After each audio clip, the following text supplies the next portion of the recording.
আসসালামু আলাইকুম। আপনারা সবাই কেমন আছেন? আশা করি ভালো আছেন।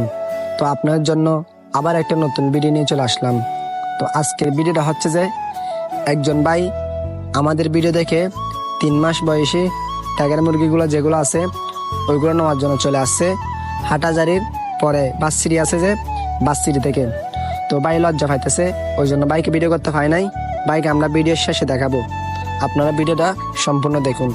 তো ভাইয়ের জন্য এখন আমরা প্যাকেট করতেছি। ভাই আমাদের থেকে 5টি টাইগার মুরগির বাচ্চাগুলো নিছে, 3 মাস বয়সী যেগুলো আছে ওইগুলা 5টা নিছে আমাদের থেকে। তো ভাইয়ের জন্য আমরা প্যাকেট করতেছি, দেখেন, দেখতেছেন ভাইয়ের জুড়ির ভিতরে ঢুকে ফেলছি আমরা। এখন জুড়ির ভিতরে ঢুকাইয়ে রশি দিয়ে বাঁধিয়ে ফেলবো।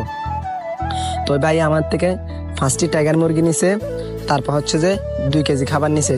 দেখতেছেন 2 কেজি খাবার নিছে, 5টি টাইগার মুরগি নিছে।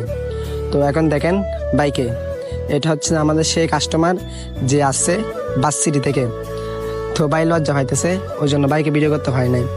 তো আমাদের ভিডিওগুলো ভালো লাগলে একটা লাইক, একটা কমেন্ট আর 3 জনকে শেয়ার করে দিবেন। তো সব ভালো থাকবেন। আসসালামু আলাইকুম।